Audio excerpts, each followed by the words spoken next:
I hope we're live. I think we're live, and I would love a thumbs up if you can hear me over the plane, and if you can hear me at all.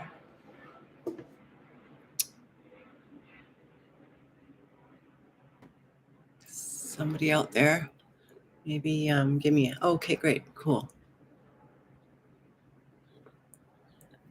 I'm just gonna wait for a few more people to gather. Oh, technology.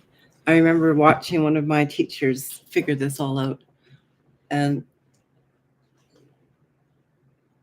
I don't know if you ever really know all that's involved in technology until you try and do it yourself. And then it's like, oh, Barry was doing a lot of this, and I didn't even really kind of fathom all the stuff that goes into it. Anyway, long story short, we're here.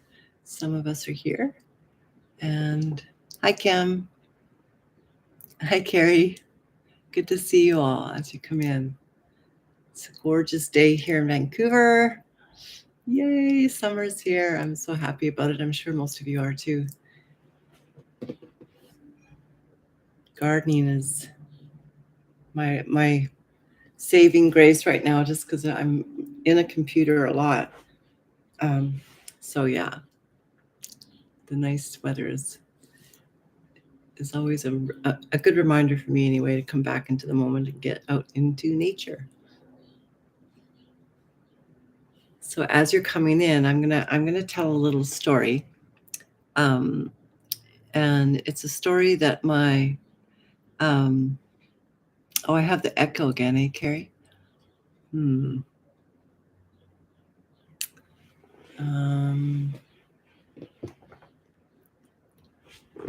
me see if I can fix that.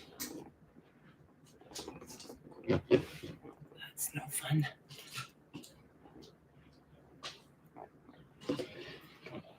I'll be right back. Just gonna go see why that might be happening.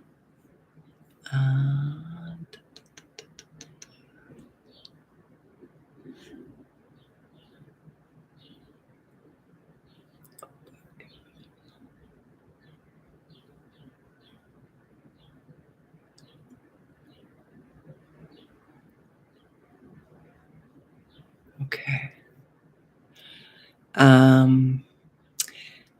And I'm hoping that. How does that sound? Can you tell me if that sounds any better? Output.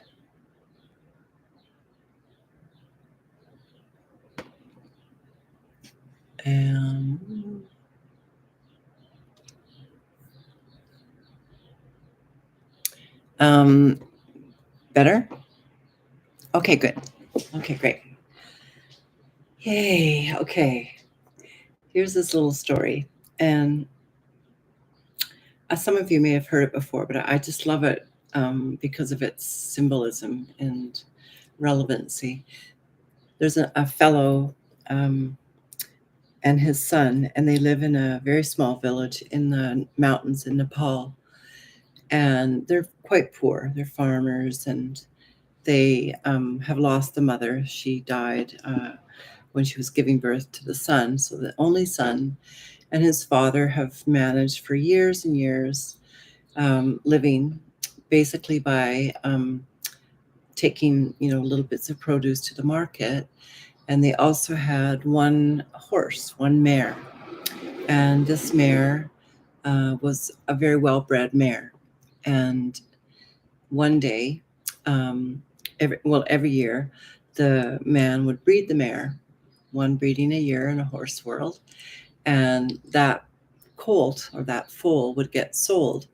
And generally, depending on who the mare bred with, often the king or somebody that was, kind of running the show would come to look at the foal and see if they wanted it for their herd.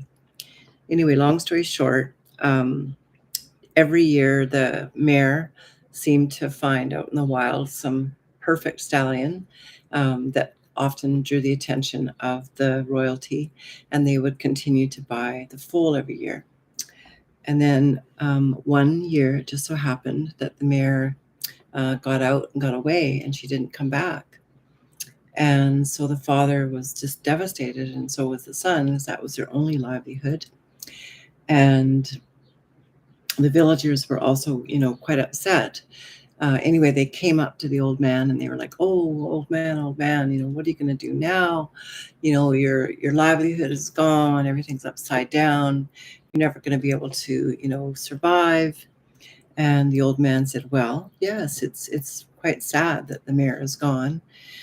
He said, "But everything else you say you know, is not real yet." He says, "I don't know what's going to happen. The mayor has gone before and come back, and sometimes she takes a little longer, and this time it's been long. But we don't know for sure what's going to happen." So the villagers were like, "Oh, you're pretty cool about this, pretty chill." Anyway, long story short, this happens a couple times. The villagers come back and they have the mayor, "Has she come back yet?" And the man's like, "No, no, we're still hoping and waiting. We've got the gate open." And they're like, "Oh, you're never, what are you going to do?" And of course, they didn't bring him any food or anything. They just kept thinking, of the worst things that could possibly happen. So the old man and the son wake up one morning, and they look out the window, and there's the mare. And not only does she not have just one foal, which she has brought back, but she has a whole herd of some of the most gorgeous looking wild horses that you ever have seen. And so she brings them all into the barnyard, and they all come in. And this is now all of their horses, apparently. They close the gate, and the villagers come by, and they're like, "Wow, look at you. You really got lucky, didn't you? And you got all these horses now. You're going to be rich. And, the king is going to come by and buy them all." And well, the old man said, "Well, what you say, may be true, but it's not true right now. And all we know for sure is that we have a beautiful herd of horses. And now we must train them and take care of them and bring them along so that they would be something that the king would like to buy." And so he said, "Don't jump to conclusions. You need to just notice that this is all that's real right now, is that there's a large herd here in my corral." So they all go off, the villagers go off, and a week later, the son starts training the horses and gets up every day, and the mare's foal is, coming along, and some of the new horses he's starting to train, and the son is very good at this, obviously, because he's grown up with it, and everything's really well, and the horses are coming along. And the villagers come by again, and they're like, "Wow, wow, you already sold two, then you must be rich. How are you going to do? What are you going to do with all this money?" And the old man says, "Well, just wait." He says, "We don't know what's happening yet. I haven't seen the money yet. So far, the king is just trying out these two horses. And so we're just taking it day by day." So the villagers go off, and then the next week, the village goes to war, and all of the young sons have to go off to war. And so the young man's son goes off to war, and now the man doesn't have anybody to train the horses anymore. And so, of course, the villagers come by and go, "Oh, you poor unfortunate man, your son is gone. Now you don't have anybody to train the horses. What are you going to do?" And the man says, "Well, we don't know exactly, how long the war is going to go or what's going to happen. Let's just not jump to conclusions." And the very next day, the man's son comes back because he broke his leg somewhere along the way on the way to the war. And so now the son is back home with the man. And of course, you can imagine what would happen. The villagers come by, "Oh, this is so sad. Your son's got a broken leg now. He's not going to be able to fight for our country. And what are you going to do?" And the old man says, "Well," he says, "he's not at war. I won't lose him there. and he's back home with me, and soon he'll be well enough to go and train the horses again. And so the man said, we need to be careful that we keep our mind out of judgment, because judgment is a stale state of mind. And so that's the little story, and it's kind of a longer story maybe than I needed to bring that point across. But the real key here is to think about judgment. And I'm highlighting judgment because I think it's really easy for all of us. We're built around a society that likes to judge. And we judge, people, we judge circumstances, we judge ourselves. And one of the challenges with judgment, of course, is that it becomes this stale state of mind. I'm never going to, get better. This is always going to be this way. This will, never take me out of my particular situation or whatever it might be. And I ran into a computer problem yesterday, and I immediately went to catastrophe piece where I'm not going to be able to do mindfulness. My computer won't be fixed, because for me, those are big challenges. But it didn't happen that way. And I met this really nice guy that helped me and got the computer done. So my challenge for us today, and for now until next week, is for us to flip the switch around on judgment. And I find the best way to do that is to switch judgment toward gratitude. So the more you can move that dial when you hear judgment in your brain, and judgment is any way that we judge, and we could be judging, the tea that we made this morning, or we could be judging our mindfulness practice. But at the end of the day, is that judgment real, or is it based on an old belief? And one more little point before we start our practice, because today is the full moon. And I have a great woman that I like who's an astrologer, and her affirmation for this week is, reparenting myself requires that I learn how to center what was obstructed, denied, and left to languish as a little girl, not fully met. And I want to see this, not to become fixated on it, but to become less ruled by it.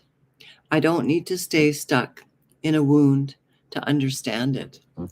And I think what happens to a lot of our wounds and to a lot of the places where we maybe run into judgment is that our mind gets stuck in that pattern of thinking that way. And that actually becomes a bit of an addiction. And I don't want to say that word in a way that kind of makes it bad. I guess addiction may be not the right word, except we don't have a better word in our vernacular. But it becomes somewhat of a cycle, and it becomes a pathway. I've talked to you guys about pathways in the brain, and that particular mode of thinking, will be our go-to, rather than stepping outside the box and letting ourselves be curious about possibly looking at, the myriad of other ways that we could possibly look at something.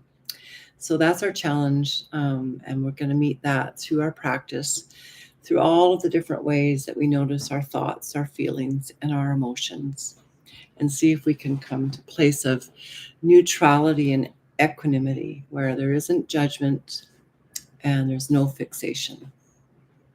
All right. So get yourself nice and comfortable.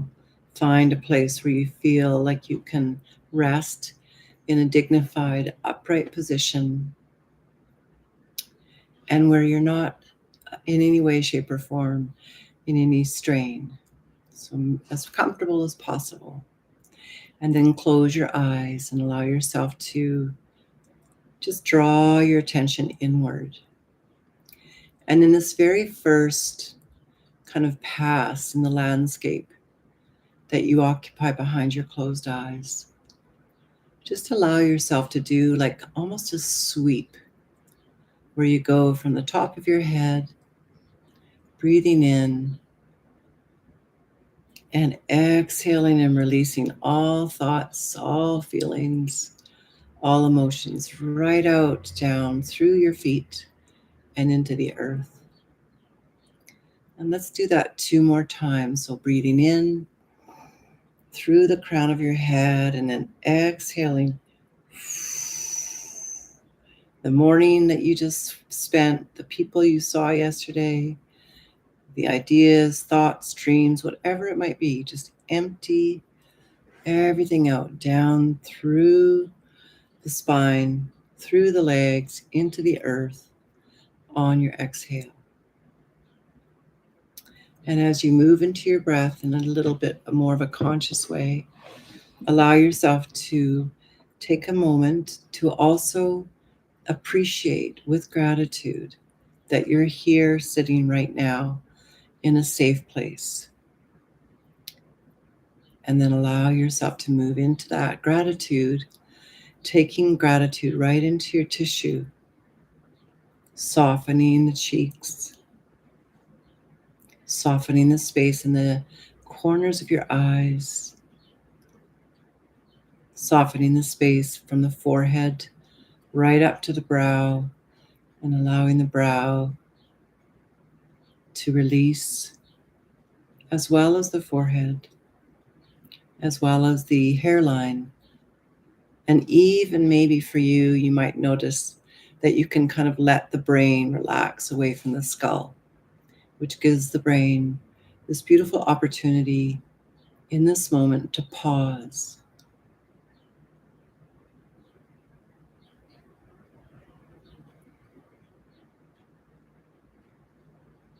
And feel the pause as this invitation of spaciousness, this invitation to be in non-judgment, to just be totally with what is right now. And allowing yourself to attune to the sound that you hear right now. And letting that sound, whatever it might be, sound in the room around you. Maybe you hear sound outside, the bird song, the traffic, whatever it might be. Stretch your window of awareness outward and use sound to really bring you into the moment that's clearly right here, right now. Every new sound, let your system be very attuned to what's coming in moment to moment.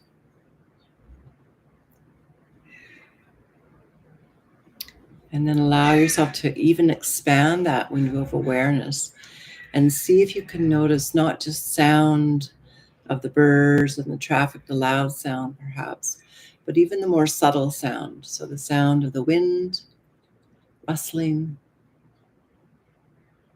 maybe of some far off fan.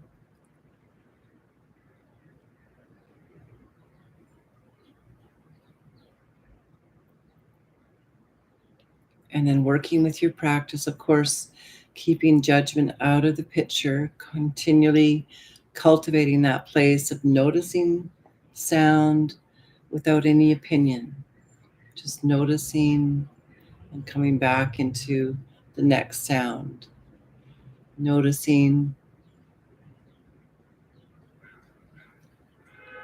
and attending, relaxing on each exhale into a deeper appreciation of gratitude as you sit with yourself without any demands other than to notice, other than to just be with what is.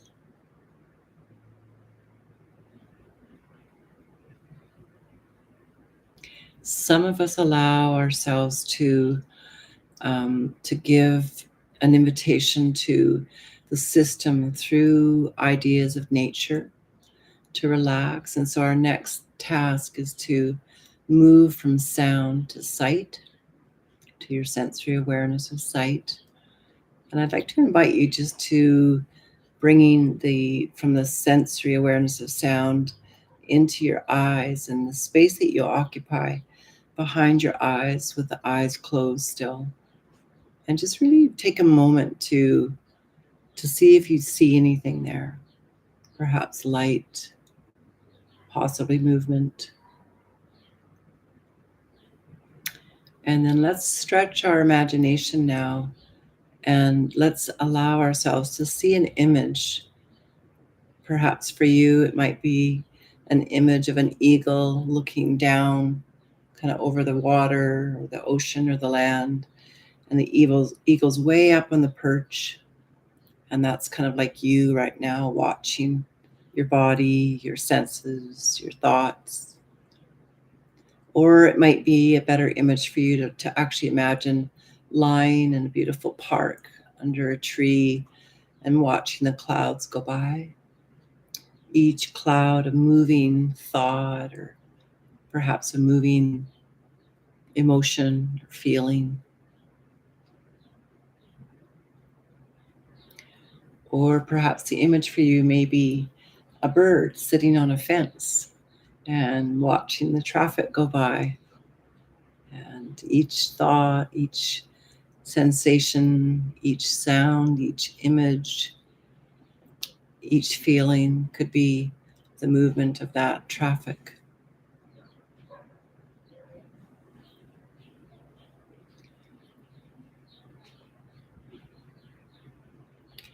And the last image I'll invite you to consider is the one that I often use myself, and that's of the banks of a river, where I feel myself as the banks of the river, and I watch the water moving through the river, and I appreciate that the thought is really representative of thoughts, of feelings, and of emotions.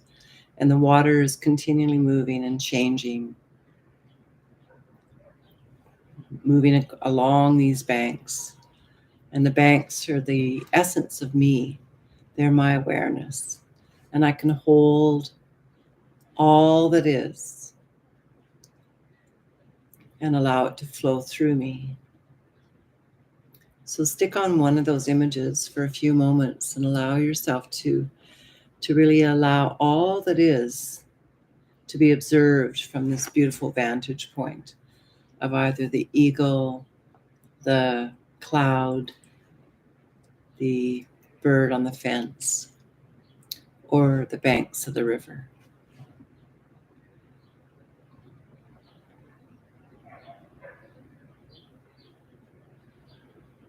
No judgment, just this beautiful place of observation,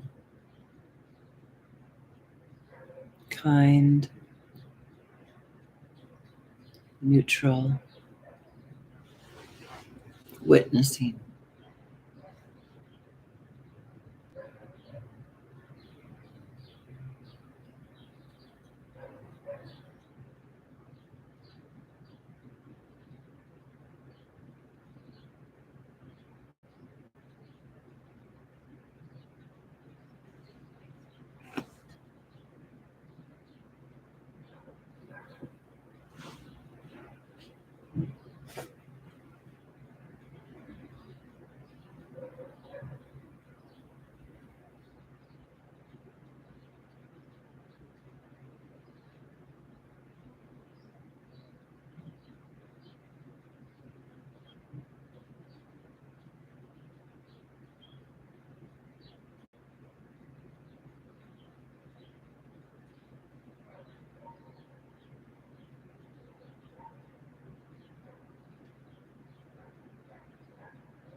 And there won't be a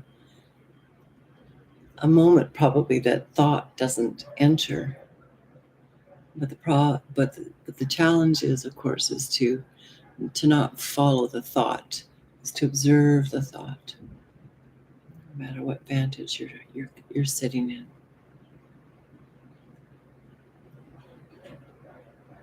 And then, of course, if you need to use sound to reorientate yourself back into the moment.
Always using your anchors of sound, of breath, and allowing those to bring you back into that other anchor of loving kindness. Anytime you need to reorientate.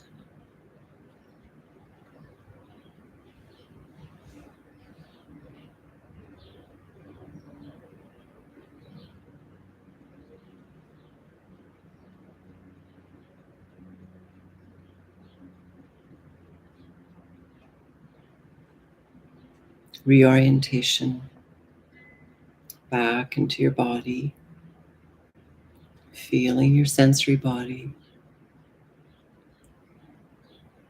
and maybe just taking a sweep again and revisiting all 5 of your senses. So, starting with taste, noticing the taste in your mouth, softening the insides of your cheeks, perhaps feeling now, and just feeling a smile, and imagining with your inner eye and your inner ability to visualize and your inner sensory awareness, just feeling that smile sweeping right through your whole body, just this gentle grin.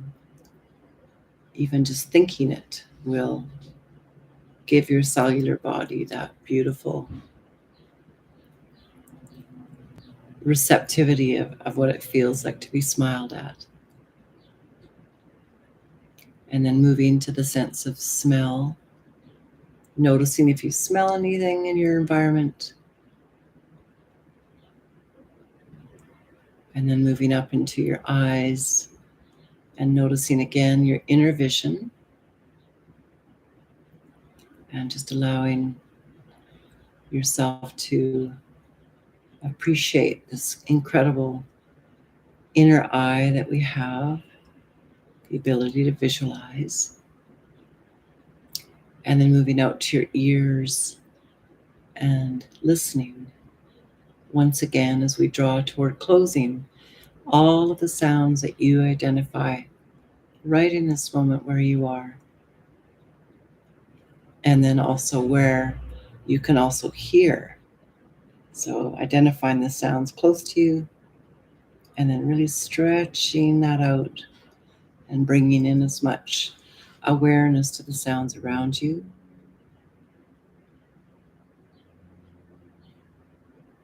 And then grinning from your inner smile out to your ears, relaxing the jaw, softening the back of the throat.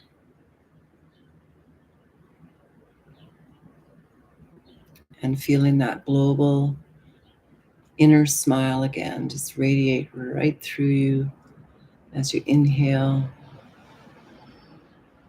and exhale.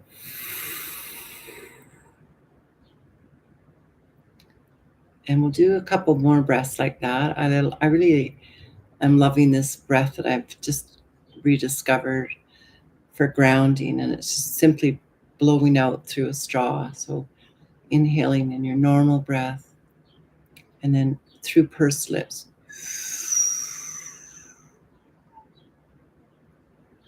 And just feel that nice deep grounding.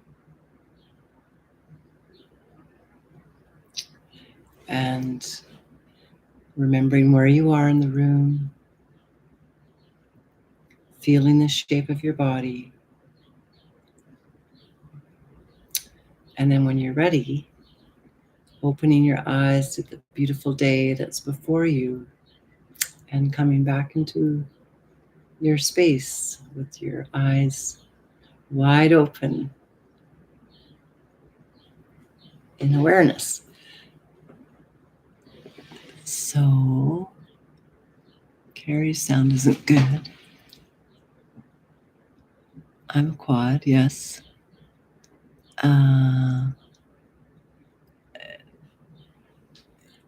Meditation, yeah. Okay, cool. Oh, that was for Kim. I'm trying to keep up with the conversation. So that's our practice for today. If there's any questions or comments, I think we do have a couple more minutes here. Oh, maybe not. But I always appreciate your comments, and I really appreciate your patience as I learn this new system. I'm still quite honestly, a little bit unfamiliar. I haven't got everything totally dialed, but it's coming. And no sound. Oh, Carrie, okay. Yeah. And of course, I need a bigger screen because I can't see the chat very good. I got to get up really close. But anyways, thanks for your patience, everybody. And I appreciate you dearly. And I will see you next week. So have a good week.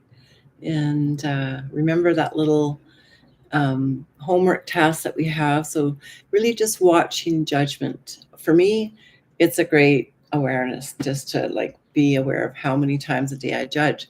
And I'm going out, along, nobody's interfering with my world, but I've got an opinion about the woman walking by. I'm looking at the other person's clothes. I'm, looking at the way they walk their dog. I'm like, whoa, judgment, judgment, judgment. So for me anyways, I counted yesterday like about 100 times. I'm like, okay, time to clean that up. So I just feel like it's a really neat challenge. And I know for me anyways, judgment is a real tricky one, and it's a good one to kind of nip in the bud. So bless your hearts for practicing, and I'll see you again soon.